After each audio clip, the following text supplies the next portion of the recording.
ప్రభునందు ప్రేమించబడిన ప్రియ దేవుని సంగమా, ప్రభు నామం పేరట మీ అందరికీ మా శుభావందన తెలియజేసుకుంటున్నాం. మీ అందరూ బాగున్నారా?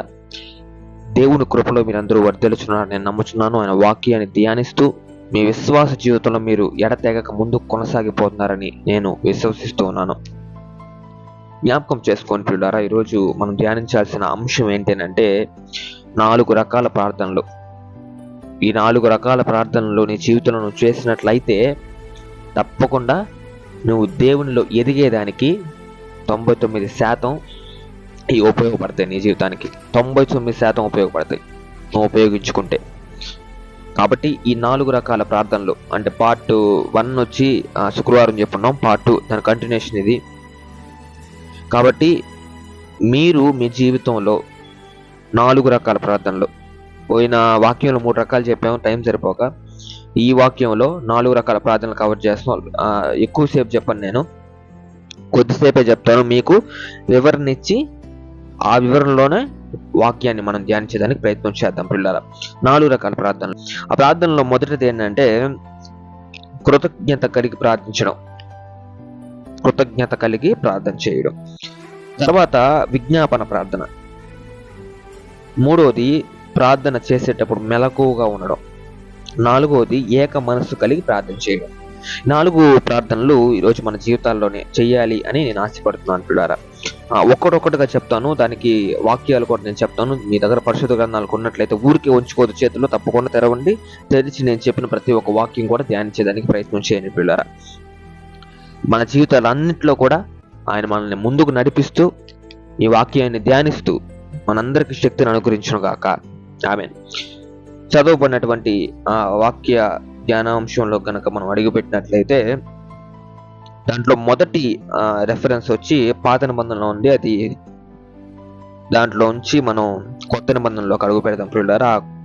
ఫస్ట్ ప్రార్థన ఏంటంటే కృతజ్ఞత కలిగి ప్రార్థించడం. కృతజ్ఞత కలిగి దేవునికి ప్రార్థించడం. దీనికి వివరణ ఇవ్వాలంటే కొద్ది నిమిషాలు ఇస్తాను అంతేను.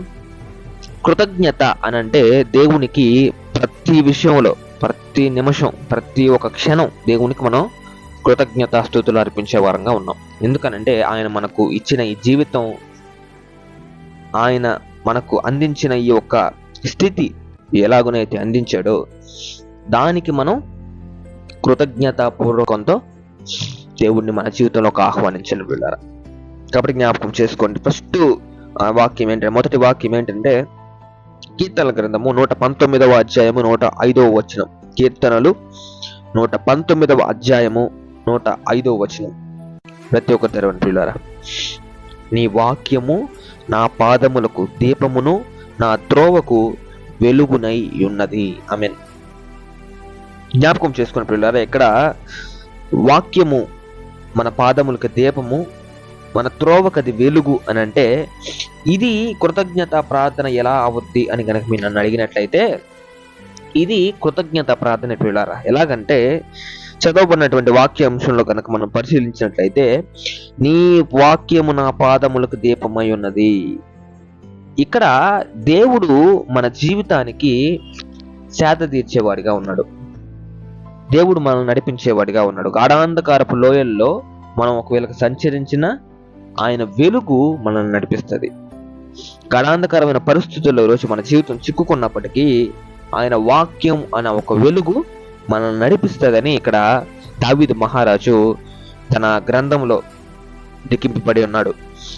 అయితే మన త్రోవకి వెలుగునై అది ఎప్పుడైతే ఉంటుందో మన జీవితంలో కూడా దేవుడు ఇతరులకు వెలుగుగా కనబడతాడు. బాగా ఆలోచించండి. మన త్రోవలకి వాక్యం ఎప్పుడైతే వెలుగుగా ఉంటుందో మన జీవితంలో దేవుడు అలాగా ఇతరులకు కనబడతాడు. ఇది కృతజ్ఞత ప్రార్థన. అంటే ఎలాగనంటే దేవుడి వాక్యాన్ని మనం ధ్యానిస్తున్నాం కాబట్టి దేవుడు మన గాఢాంధకారకమైన పరిస్థితులకి వెలుగుగా ఉన్నాడు. దేవుణ్ణి మనం ధ్యానిస్తున్నాం కాబట్టి, దేవుని వాక్యాన్ని మనం ధ్యానిస్తున్నాం కాబట్టి, దేవుని వాక్యాన్ని మన హృదయంలో ఉంచుకున్నాం కాబట్టి ఎటువంటి చీకటి పరిస్థితులు మనకు ఎదురైనా కూడా దాంట్లో వెలుగునిచ్చే ఒక ధైర్యంగా మనల్ని నడిపించే వారిగా ఈరోజు దేవుడు మన జీవితాల్లో ఉన్నాడు పిల్లలు. అదే ఇక్కడ వాక్యంలో ఉంది. మన పాదములకి ఆయన వాక్యం దీపం అంట. ఇంత చక్కటి మాట చూడండి పిల్లారా. కాబట్టి కృతజ్ఞత ప్రార్థన దేని కొరకు చేయాలంటే దేవుని వాక్యం కొరకు చేయాలి.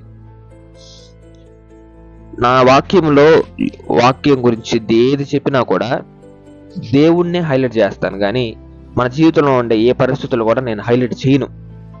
ఇప్పుడు వాక్యంలో అయినప్పటికీ, లేదంటే ముందు రోజుల్లో నేను చెప్పే వాక్యంలో ఏ వాక్యంలో అయినా కూడా మనిషి పరిస్థితుల్ని నేను హైలైట్ చేయను. అవి టెంపరీ, ఇప్పుడు ఉంటాయి రేపు ఉండవు, అవి టెంపరీ. కాబట్టి మనిషి పరిస్థితులతో నాకు అనవసరం. దేవుని వాక్యమును మనం ధ్యానిస్తున్నాం కాబట్టి ఆయన మనకు సహాయం చేసేవాడిగా ఉన్నాడు. కాబట్టి దేవుని వాక్యానికి మనం కృతజ్ఞత ప్రార్థన చేయాలి పిల్లారా. మొదటిది అయిపోయింది. రెండవది విజ్ఞాపన ప్రార్థన. అది అపోస్తుల కార్యములు 7వ అధ్యాయం 60వ వచనం ఉన్నది పిల్లారా. అపోస్తుల కార్యములు 7వ అధ్యాయము 60వ వచనం. ప్రతి ఒక్కరి తెరవండి. రెండవ ప్రార్థన విజ్ఞాపన ప్రార్థన. ఈ విజ్ఞాపన ప్రార్థన ఎవరు కొరకు చేస్తున్నారు అని అంటే, మన జీవితంలో దీన్ని ధ్యానించాల్సిన విషయం ఏంటి అనే విషయంలో కనుక వెళ్ళినట్లయితే ప్రియులారా, మనందరం కూడా దేవుని సేవ చేసేవారిగా ఉంటాం. మనందరం కూడా మన జీవితాల్లో ఏదో ఒక విధంగా దేవుని సేవ చేస్తాం. ఎటువంటి పరిస్థితుల ద్వారా అయినా దేవుణ్ణి ప్రకటించడానికి మనం ప్రయత్నం చేస్తాం తప్పకుండా. అయితే అలా ప్రయత్నం చేస్తూ దేవుణ్ణి ప్రకటిస్తూ తన జీవితాన్ని దేవుని కొరకు అర్పించిన ఒక హతసాక్షి చేసిన విజ్ఞాపన ప్రార్థనే ఈరోజు మనం నేర్చుకోబోతున్నాం. ఒక హతసాక్షి, దేవుని కొరకు హతసాక్షి. హతసాక్షి ఎవరో మీలో చాలా మందికి ఇప్పుడే అర్థమై ఉంటుంది. స్టెఫన్ చేసిన విజ్ఞాపన ప్రార్థన ఏంటి అనేది ఈరోజు మనం చూద్దాం పిల్లరా. ఈరోజు మన జీవితంలో కనుక ఆ విజ్ఞాపన ప్రార్థన చేయగలిగితే తప్పకుండా దేవుడు మనల్ని ఆశీర్వదించేవాడిగా ఉంటాడు. ప్రార్థన ఏంటంటే అపోస్తుల కార్యములు 7వ అధ్యాయము 60వ వచనం. అపోస్తుల కార్యములు 7వ అధ్యాయము 60వ వచనము. అతడు మోకాల్లోని, ప్రభువా వారి మీద ఈ పాపము మోపకమని గొప్ప శబ్దముతో పలికెను. ఈ మాట పలికి నిద్రించెను. సౌలు అతన్ని చావునకు సమ్మతించెను. ధ్యానించండి పిల్లారా. అతడు మోకాళ్ళలోని, ప్రభువా వారి మీద ఈ పాపము మోపకమని గొప్ప శబ్దంతో పలికెను. ఈ మాట పలికి నిద్రించెను. సౌలు అతన్ని చావునకు సమ్మతించెను. అంటే లాస్ట్ ప్రార్థన స్టెఫన్ చేసింది, చివరి ప్రార్థన విజ్ఞాపన ప్రార్థనగా. మన జీవితాల్లో హతసాక్షులు మనం ఎప్పుడవుతామంటే క్రీస్తు కొరకు హతసాక్షులు మనం ఎప్పుడవుతామంటే ఆయన కొరకు బ్రతికినప్పుడు. ఆయన కొరకు మనం ఎప్పుడైతే మన జీవితాన్ని విడిచిపెట్టుకుని బ్రతుకుతామో అప్పుడు మనం హతసాక్షులం అవుతాం దేవుని కొరకు. ఇక్కడ స్టెఫన్ చేసేది కూడా అదే, విజ్ఞాపన ప్రార్థన. ఏం చేశాడు? ఏం చేయలే. దేవునికి మాటలు చెప్పాడు. దేవుని గురించి ప్రకటిద్దామన్న ఆశతో, తన ఆశ నిమిత్తం, దేవుని ప్రకటిద్దామన్న ఆశ నిమిత్తం చెప్పిన మాటలు హతసాక్షిగా చేసే తనని రాళ్లతో కొట్టి చంపారు స్టెఫన్ని. ఈరోజు మన జీవితంలో రాళ్లతో కొట్టించుకొని మిమ్మల్ని నేను చెప్పడం లే, దేవుని కొరకు బతకండి అని చెప్తున్నా. అయితే ఇక్కడ ఒక చిన్న మాట ఉంది. అయితే దేవుని కొరకు బ్రతికే నిమిత్తం ఎటువంటి పరిస్థితులు ఎదురైనా నిలబడాల, నిలకడగా. ఆ నిలబడే శక్తి ఎక్కడి నుంచి వస్తుంది అంటే మనం చేసిన విజ్ఞాపన ప్రార్థనలో ఒకరి కొరకు మనం ప్రార్థించాలి, విజ్ఞాపన చేసుకోవాలి దేవుని దగ్గర. మన పట్ల ఏదన్నా ఎవరైనా తప్పు చేశారంటే వారి కొరకు మనం ప్రార్థన చేయాలి దేవుని దగ్గర. వాళ్ళని క్షమించం ప్రభువా, వారు ఏం చేశారు వాళ్ళకి తెలియదు, మా జీవితాల్లో వాళ్ళు మాకు చేస్తున్న ద్రోహాన్ని బట్టి నీకు ప్రార్థిస్తున్నాము, మాకు బాధ కలిగినా సరే వాళ్ళని శిక్షింపకము. స్టెఫన్ చేసిన ప్రార్థన అది, విజ్ఞాపన ప్రార్థన. మన జీవితంలో మనం చేయగలుగుతావా పిల్లారా ఇట్లాంటి ప్రార్థన ఒకసారైనా? దేవుడు మనకు అనుగ్రహించిన ఏ పనైనా కూడా సక్రమమైన రీతిలో చేస్తే ఈ లోకానికి నచ్చదు. చాలా మంది వాళ్ళు నచ్చరు. నేను ముందు కొన్ని పేర్లు మీకు చెప్తా తప్పకుండా, వాళ్ళు ఎవరో. నాకేం భయం లే చెప్పేదానికి. దేవుని సేవకుడుగా చెప్పేదానికి ఎటువంటి భయం లేదు. నేను రాసుకుంటున్నా, మర్చిపోతా నేను. కాబట్టి మొత్తం నోట్ చేసుకున్న నా డైరీ ఏదైతే ఉంటుందో దాన్ని తీసుకొచ్చుకొని ఒకరోజు మొత్తం చెప్తా. పుస్తకాలు ముందేసుకొని కూర్చున్న ప్రతి ఒక్కరు కూడా ఆన్సర్ అనేది చెప్తాను నేను తప్పకుండా. కాబట్టి ఈ విజ్ఞాపన ప్రార్థన మన జీవితాల్లో మనం చేయాలి పిల్లారా. చేస్తే తప్పకుండా దేవుడు మనల్ని ఆశీర్వదిస్తాడు. స్టెఫను చేసిన విజ్ఞాపన ప్రార్థన, చివరి విజ్ఞాపన ప్రార్థన తనకది. వీరి మీద పాప మోపక తండ్రి చేశాడు. దేవుడు విన్నాడు ఆ ప్రార్థనని. కానీ స్టెఫను మాత్రం తన జీవితంలో హస్తాక్షిగా మిగిలిపోయాడు. అది ఒక గొప్ప చావు స్టెఫన్కి. మీరు చాలా మంది అనుకోవచ్చు, రాళ్లతో కూడా చంపారు కదన్నా మీరేం గొప్ప చావు అంటున్నారని. దేవునిలో బతికితే, దేవుని కొరకు బతికితే మనకిచ్చే కిరీటం అది హతసాక్షులుగా మారడం.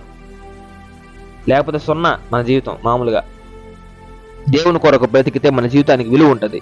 దేవుని కొరకు జీవిస్తే మన జీవితానికి ఒక అర్హత ఉంటుంది. దేవుని కొరకు బ్రతికి దేవుని ప్రకటిస్తూ కనుక మన జీవితంలో ముందు కొనసాగిపోయినట్లయితే మనకు జీవ కిరీటం అనుగ్రహింపబడుతుంది. స్టెఫన్కి అనుగ్రహింపబడిందా అన్నానంటే అందరం అక్కడ పోయి చూడాలి, మనకైతే తెలియదు. ఇక్కడ హతసాక్షిగా దేవుని కొరకు మారేంత ధైర్యం ఈరోజు మన జీవితంలో ఉందా? స్టెఫన్ చేసిన విజ్ఞాపన ప్రార్థన మీ జీవితంలో మీరు ఈరోజు మరొకరి కొరకు చేయగలుగుతారా? జ్ఞాపకం చేసుకొని పిల్లారా. మూడో ప్రార్థనలోకి వద్దాం తప్పకుండా. చూడండి, ఏక మనస్సు కలిగి ప్రార్థన చేయాలంట. ఏం కలిగి? ఏక మనస్సు. ఏక మనస్సు కలిగి మనం ఎప్పుడైతే ప్రార్థన చేస్తామో ఆ ప్రార్థన స్ట్రైట్గా వెళ్తుంది దేవుని దగ్గరికి. మరొకసారి చెప్తున్నా, దేవుని దగ్గర స్ట్రైట్గా వెళ్తుంది. ఇతర ఆలోచనలు, ఇతర తలంపులు, ఇతర భావనలు మన హృదయంలో ఉంచుకొని కనుక ప్రార్థన చేసినట్లయితే తప్పకుండా అది స్ట్రైట్గా మనం ఏమి దేవుణ్ణి అడగాలనుకుంటున్నామో, దేవునికి చెప్పాలనుకుంటున్నామో అది కాకుండా వేరే విధంగా వెళ్తుంది. ఒకవేళ కనుక ఏక మనసు కలిగి కనుక ప్రార్థన చేసినట్లయితే తప్పకుండా దేవుని కొరకు దేవునితో మనం ఆ ప్రార్థన చేసుకున్నట్లు. ఏక మనసు కలిగి ప్రార్థన చేయాలి అని అపోస్తుల కార్యములు 1వ అధ్యాయము 14వ వచనం చూడండి పిల్లలు. అపోస్తుల కార్యములు 1వ అధ్యాయము 14వ వచనము. ఇక్కడ యేసు ప్రభు శిష్యులు, తన సహోదరులు, తన తల్లి, ప్రతి ఒక్కరు కూడా ఏక మనస్సు కలిగి ప్రార్థించడం ఈ వాక్యంలో మనం చూస్తాం పిల్లారా. 1వ అధ్యాయము 14వ వచనం చూడండి. వీరందరూ వీరితో కూడా కొందరు స్త్రీలను, యేసు తల్లి అయిన మరియయు ఆయన సహోదరులను ఏక మనసుతో ఎడతెగక ప్రార్థన చేయుచుండిరి. దేవుడు భూలోకంకి వచ్చి ప్రతి ఒక్కరికి ఏం నేర్పించాడు అని అంటే ప్రార్థన. ఇప్పుడు ఒకవేళ కనుక దేవుని రాక గనక వాళ్ళ జీవితంలో లేనట్లయితే వాళ్ళకి తెలియదేమో ఏక మనసు కలిగి ప్రార్థన చేయాలనని. శిష్యులకి, వాళ్ళ సహోదరులకైనా ఒకటి తెలియదేమో. దేవుని నిత్యం ఆరాధించవచ్చు, దేవునికి మనం ప్రార్థన చేయొచ్చు, మన ప్రతి అవసరంతో కూడా దేవుని దగ్గర చెప్పొచ్చు అని యేసు ప్రభులు వారు వచ్చిన తర్వాత, సేవ విస్తరింపబడిన తర్వాత ఏక మనస్సు కలిగిన ప్రార్థనలు కూడా అధికమయ్యాయి. మేడగదిలోకి వెళ్ళి వారు యెరూషలేముకు వీళ్ళందరూ తిరిగి మళ్ళీ వస్తారు. ఆ ప్రాంతానికి చేరిన తర్వాత నడిచే డిస్టెన్సే ఉంటుంది, వాకబుల్ డిస్టెన్స్ ఉంటుంది అక్కడికి కొండ నుంచి. అప్పుడు దిగిన తర్వాత పట్టణంలో చేరిన తర్వాత వాళ్ళు మేడగదిలోకి చేరి ఒంటరిగా ప్రతి ఒక్కరు వాళ్ళ హృదయాల్లో ఏక మనస్సు కలిగి ప్రార్థన చేయించడం ఇక్కడ మనం వాక్యంలో చూస్తున్నాం పిల్లారా. వీరందరూ వీరితో కూడా కొందరు స్త్రీలను, యేసు తల్లి అయిన మరియు ఆయన సహోదరులను ఏక మనస్సుతో ఎడతెగక ప్రార్థన చేయుచుండిరి. ఎందుకు చేస్తున్నారు వాళ్ళు ప్రార్థన? దేవుని ప్రేరేపణ, దేవుని నడిపింపు ఇవన్నీ వాళ్ళతో ఉన్నాయి పిల్లారా. ప్రార్థన బంధంలో దేవుడు ఆజ్ఞలు ఇస్తాడు, మీరిది చెయ్యాలి, మీది చెయ్యండి అని. ఇక్కడ మనిషి స్వరూపం ఎత్తి భూమి మీదకి వచ్చిన తర్వాత, శరీరధారి భూమి మీదకి వచ్చిన తర్వాత ఆయన మనల్ని చేపట్టి నడిపించాడు. ఎంత ధన్యత చూడండి మనకు. పాత నిబంధనలో ఆజ్ఞలు ఇవ్వడం వేరు, పాత నిబంధన నుంచి కొత్త నిబంధనకు మనం ఎప్పుడైతే మన జీవితంలో అడుగు పెట్టామో ఆయనే సాక్షాత్ ఆయనే వచ్చి మన చేయి పట్టి మనల్ని నడిపించాడు. దేని ద్వారా? వాక్యం ద్వారా. ఆ వాక్యం ద్వారా మనకు తెలియజేసిన కొన్ని మొదటి కార్యాలలో ఒక కార్యమే ఈ ఏక మనస్సు కలిగి ఎడతెగక ప్రార్థన చేయడం. దేవుడు పరలోకమందున మా తండ్రి మీ నామం పరిశుద్ధపరచబడును గాక, మీ రాజ్యం వచ్చును గాక అని మన దేవుడు నేర్పించాడు. కాబట్టి ఈ ప్రార్థన ప్రతి ఒక్కరు ఈరోజు ప్రతి ఒక్కరు ఇంట్లో చేస్తున్నారేమో, ప్రతి ఒక్కరు చేస్తుంటారు నాకు తెలిసి ప్రార్థన.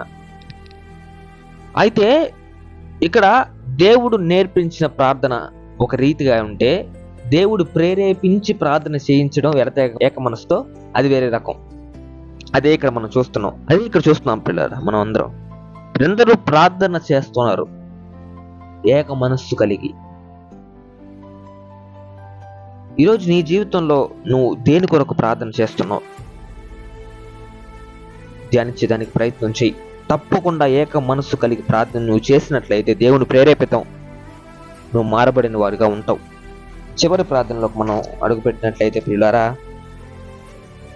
మనం ఏ ప్రార్థన చేసినప్పటికీ మెలకువగా ఉండి ప్రార్థన చేయడం.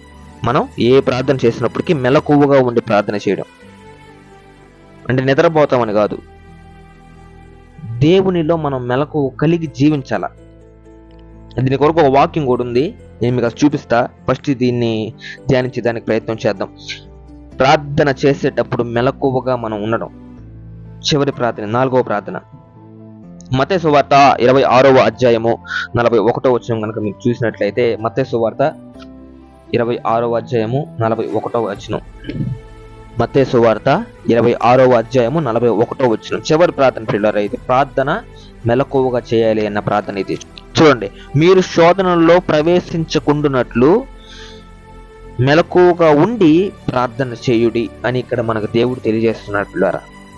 మన జీవితంలో మనం దేనికి మెలకువ కలిగి జీవించాలంటే మన కొరకే ఇక్కడ వాక్యం తెలియజేసేది. దేవుడు శ్రమలు అనుమతించబడతాయి మన జీవితంలో, దాన్ని ఎదిరించేదానికి శక్తి పొందుకోవాలంటే ప్రార్థన చేయాల. ప్రార్థన చేసేటప్పుడు మెలకువ కలిగి ప్రార్థన చేయాల. మెలకువ కలిగినంటే దానికి అర్థం ఏంటంటే నిద్రపోవడం అని కాదు. దానికి వేరే అర్థం ఏంటి అని అంటే, లోకం వైపు కానివ్వండి, లోకానుసారమైన ఆలోచనల్లో కానివ్వండి, మన హృదయం వెళ్ళక దేవుని యందు మెలకువ కలిగి మెలకువ ఉంచుకొని ప్రార్థన చేయమని దానికి అర్థం. మెలకువగా ఉండాలి, మనం దేవునిలో మెలకువగా ఉండాల. లోకానుసారంగా కనుక మన హృదయం కానీ, మన మాటలు కానీ, మన తలంపులు కనుక ఎన్నట్లయితే మనం హృదయంలో నిద్రిస్తున్నట్లు లెక్క. మెలకువగా ఉంటే దేవునిలో మెలకువగా ఉంటాం తప్పకుండా. మనం మెలకువగా ఉండి ప్రార్థన చేసినట్లయితే తప్పకుండా ఈరోజు మనం ఆశీర్వదింపబడతామేమో ప్రియులారా. జ్ఞాపకం చేసుకుంటే చివరిగా ఒక వచనం చూపించి మీకు ముగిస్తాను. ఇదే మత్తయి సువార్తలో ఉంది. అది మత్తయి సువార్త 24వ అధ్యాయము 42వ వచనం చూడండి ప్రియులారా. మత్తయి సువార్త 24వ అధ్యాయము 42వ వచనము. కావున ఏ దినమున మీ ప్రభువు వచ్చునో మీకు తెలియదు, కనుక మెలకువగా నుండుడి. ఆమేన్. ఈ వాక్యాన్ని బట్టి మనం ఏ విషయంలో మెలకువగా ఉండాలి అన్న ఒక విషయం పరిశుద్ధ గ్రంథం మనకు తెలియజేస్తున్న ప్రియులారా. ఏమో మన జీవితంలో మనం మెలకువగా లేమేమో, ప్రార్థన జీవితంలో మనం మెలకువగా లేమేమో, అనారోచితమైన ఆలోచనలు మన హృదయంలో మన మనసులో ఉంచుకున్నామేమో. మనం వాటన్నిటిని క్రియేట్ చేద్దాం ప్రియులారా. వాటన్నిటిని నిర్మూలన చేసి దేవుని వాక్యము, సజీవమైన వాక్యము మాత్రమే మన మనసుల్లో, మన హృదయాల్లో, మన తలంపుల్లో, మాటల్లో, క్రియల్లో ఉంచుకోవాలని కోరుకుంటున్నాను పిల్లారా. నేను మనందరం కూడా దేవునిలో బలపడాలి అన్న, దేవునిలో ఎదగాలి అన్న మనం చేయాల్సిన మొట్టమొదటి పని ప్రార్థన చేయడం. ఈరోజు 4 రకాలైనటువంటి ప్రార్థనలు మనం నేర్చుకున్నాం పిల్లారా. మొదటిది కృతజ్ఞత కలిగి ప్రార్థన చేయడం, తర్వాత విజ్ఞాపన ప్రార్థన. ప్రార్థన చేసేటప్పుడు తప్పకుండా ఏక మనస్సు కలిగి ఉండాలి అని నేర్చుకున్నాం పిల్లారా. 4వది మనం ప్రార్థన చేసిన ప్రతిసారి మెలకువగా ఉండి ప్రార్థన చేయాలని 4వ ప్రార్థన నేర్చుకున్నాం పిల్లారా. ఈ నేర్చుకున్న ప్రతి ఒక్క ప్రార్థనలో కూడా తప్పకుండా దేవుడు మనకు ఏదో ఒక ప్రార్థనలో జవాబు అనుగ్రహిస్తాడు. ఒకవేళ కనుక నీ జీవితంలో ఈ అన్ని ప్రార్థనల్లో కనుక జవాబు వచ్చినట్లయితే దేవునికి నువ్వు కృతజ్ఞతాస్తుతులు చెల్లించబద్దులమై ఉన్నావు. మనం అందరం కూడా జవాబు వచ్చిన ప్రతిసారి దేవుని కృతజ్ఞతాస్తుతులు చెల్లించి ఈ ఒక వాక్యాన్ని ధ్యానిస్తూ మన జీవితంలో మనం ముందు కొనసాగిపోవాలని కోరుకుంటూ ఈ చిన్న వాక్యాన్ని ఆయన దీవించును గాక. మన జీవితానికి, మన కుటుంబానికి, మనకు, మన బిడ్డలకి, మన సంఘాలకి తోడై ఉండి కాపాడి నడిపించును గాక. ఆమెన్. ప్రార్థన. ప్రేమగల మహిమగల మా దేవుడా, మా రక్షక, ఈ తరముల వరకు మేలును కనికరమును చూపించే దేవుడా, అత్యున్నతుడా, ఉన్నతుడా, ఉన్నవాడవని దేవా, నీకే వందనాలు, స్తుతులు, స్తోత్రాలు చెల్లించుకుంటున్నాం నా తండ్రి.